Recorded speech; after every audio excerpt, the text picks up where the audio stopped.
So yan guys, so magandang araw sa atin lahat at mapagpalang araw sa atin lahat. So for today's video guys, so andito na tayo ngayon guys sa may unit sa may condo ng hindi ko na sabihin ko anong condo to, basta andito na tayo sa may condo unit ng ating paglilinisan ng aircon.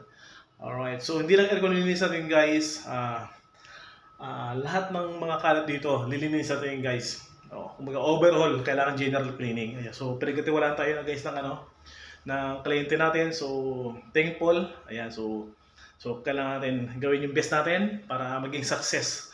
Alright, so tara guys. So ituturo ko kayo. Let's go. Ayan.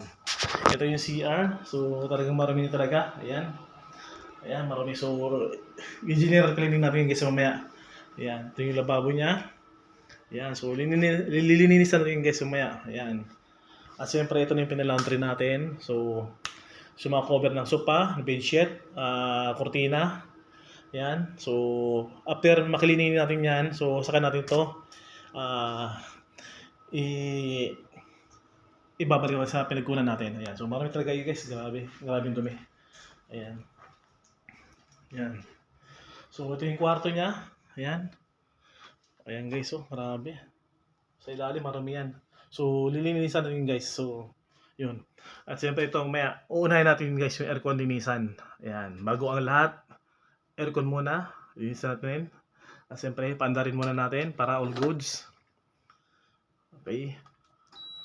Yun. Ayan guys, pinandarin natin yung aircon para matest natin kung all good siya na malamig. Ayan. So, Colin brand inverter. Ayan.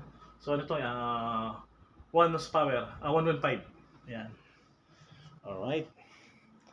Yan, daming dumi talaga guys. Pero saglit lang sa akin to. So, mga 3 hours o 4 hours. Yan. Tentative, 4 hours yan. Alright, so check natin yung ref. Walang laman. So, lilinisin natin yung guys. Kahit walang laman. Ayan. So, malinisin natin. Ayan. Alright guys, so hanggang dito lang muna video na to. So maya, to be continue kapag na mission complete na natin. So ayan, pakita ko ulit sa inyo guys. So ayun guys, so update ko kayo mamaya. Let's go!